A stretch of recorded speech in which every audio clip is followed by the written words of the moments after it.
안녕하세요. 오늘은 귀국 12일이 남았습니다. 12일이라면 나는 12월 뒤에 엽기 떡볶이를 먹을 수 있다 그 말이죠. 그치만 오늘은 딱히 이렇게 이렇다 하게 한 건 없어서 제가 오늘은 이제 1년간 삿포로 생활을 돌아보며 좀 존버에 대해서 이야기를 해보려고 합니다. 자, 우선은 존버의 의미가 뭐냐? 존나 버틴다라는 의미죠. 제가 오늘 존버에 대해서 생각을 해봤어요. 왜냐면 지금 퇴거수속을 밟고 있는데 그냥 내가 존버했으면 더 좋았을 것을 이라고 생각되는 좀 후회스러운 점이 몇 가지 있기 때문입니다.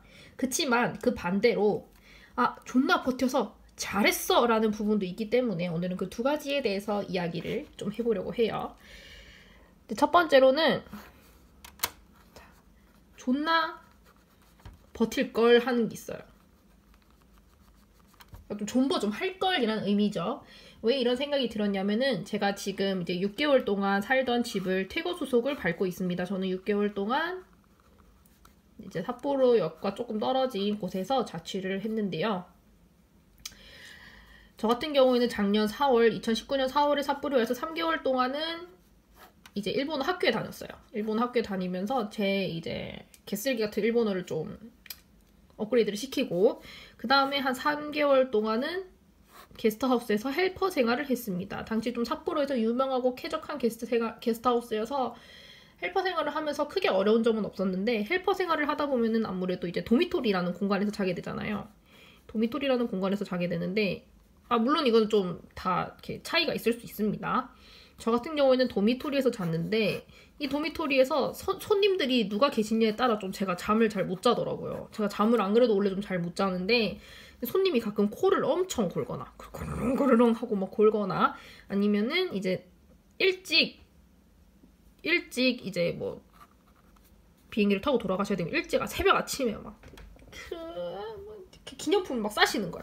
뽀시락 그러니까 제가 잠을 제대로 잘 수가 없었습니다. 그래서 저는 이제 이 삿포로 워홀 6개월을 남겨두고 바로 자취를 시작하게 돼요. 그래서 나름 이제 좀 되게 쾌적한 공간에 야칭을 싸게 구했다고 그래가지고 이제 기세 등등하고 있었습니다. 야칭이 상당히 쌌거든요. 2.8만원. 그리고 관리비까지 다 더하면 총 얼마였냐? 바로 3.1만원에 한 달에 모든 걸 해결할 수 있었습니다. 그리고 여기에 조금 수도세, 가스, 전기세 다 더하면은 그래도 한 달에 방에 들어가는 돈은 4만원대 정도였어요. 도쿄랑 이런 거에 비교하면 확실히 싸긴 한데 삿포로 이제 원룸들 중에서도 유독 제 원룸이 싼 편이기도 했고요.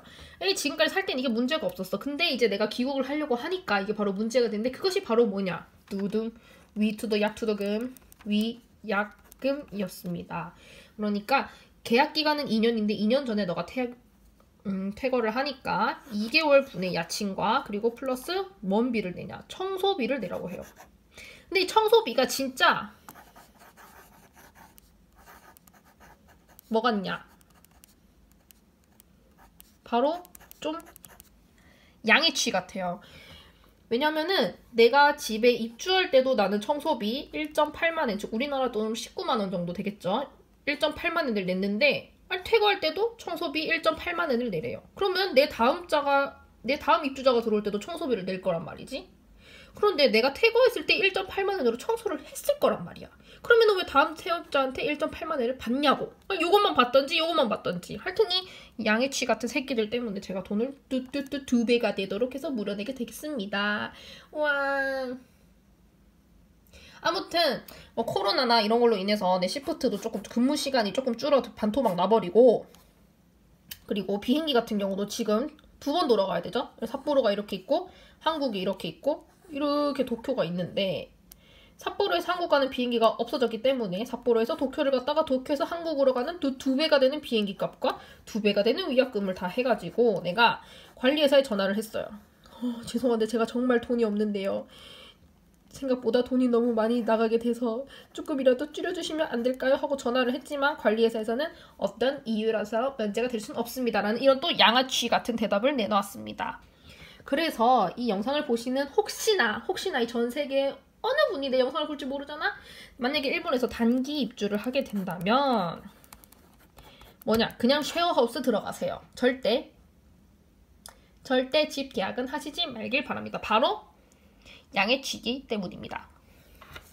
아무튼 좀 이렇게 내가 그냥 이때 게스트하우스에서 조금 쪽잠을 자더라도 그냥 좀 더 존나 버틸걸. 이 게스트하우스 사실 좋았거든요. 스태프들이 다 너무 친절하고 뭐 조식도 좀 싸게 먹을 수 있었고 시설도 최신식이어가지고 아 그냥 내가 게스트하우스에서 조금 더 버텨서 했으면은 이렇게 쓰레기 같은 집을 지금 청소하지 않아도 될 거고 집만 싸고 퇴실만 했으면 깔끔했을 텐데 아무튼 그런 생각이 듭니다. 그리고 이제 두 번째로는 좀 후회스러운 걸 적었으니까 좀 반대로 긍정적인 거.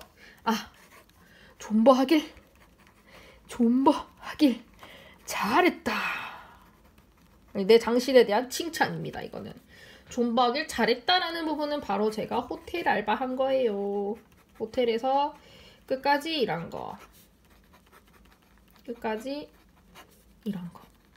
이거는 좀 존버하길 잘했다고 생각해요. 저는 이제 3개월 동안 기숙사에 살고 3개월 동안 게스트하우스에 살고 나머지 반개월 동안은 자취를 하면서 그때 호텔 알바에 합격을 하게 됐습니다.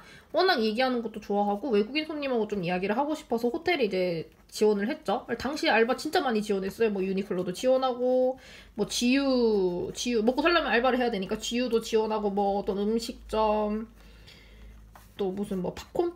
뭐 백화점 팝콘 뭐 백화점 뭐 등등 역시 이것저것 지원을 많이 했는데 뭐다? 다 떨어졌고 마지막으로 호텔에 지원을 했어요. 아 처음에 이제 맥날 알바를 했죠. 맥날 알바를 하면서 이제 패티를 굽고 그랬어요. 일본어를 좀 못해가지고. 근데 이제 검색을 하다가 호텔 프론트가 딱 나오길래 이것도 제가 지원을 합니다. 지원을 했는데 그날 면접을 보면서 제가 일기장에 적은 게 있어요. 일기장에 제가 뭐라 적었냐면은 면접을 너무 못 봐가지고 그래 나는 역시 패티나 구우며 일본의 워홀 생활을 마무리해야지. 면접 뭐 했는지도 모르겠고 면접을 너무 못 봐가지고 패티 굽는 제 상상을 하면서 귀국할 때까지 패티를 굽는 제 상상을 하면서 좌절했었는데 세상에 근데 바로 그 다음날 합격 연락이 온 거예요. 합격 연락이 와서 프런트에서 이제 좋은 기회를 가지고 약 6개월 동안 열심히 일할 수 있게 되었습니다. 그런데 한 요쯤 돼서 이제 제가 슬슬 뭔가 리조트 바이트도 해보고 싶어. 삿포로는 눈이 엄청 많이 오잖아요. 눈이 엄청 많이 오니까 스키장에서 스키도 타면서 야호 뭐 스키장에서 스키도 타면서 이제 막 그것도 해보고 싶은 거야. 내가 리조트 바이트를 뭔가 해보고 싶은 거예요. 그래가지고 리조트 바이트에 지원을 하려고 하다가 이제 그 신청서를 받았는데 신청서가 무슨 그냥 그 뭐지 초등학교 수학생 답지 많은 거 뭐 엄청 많은 거지. 일본이 또 무슨 나라냐 서류의 나라다.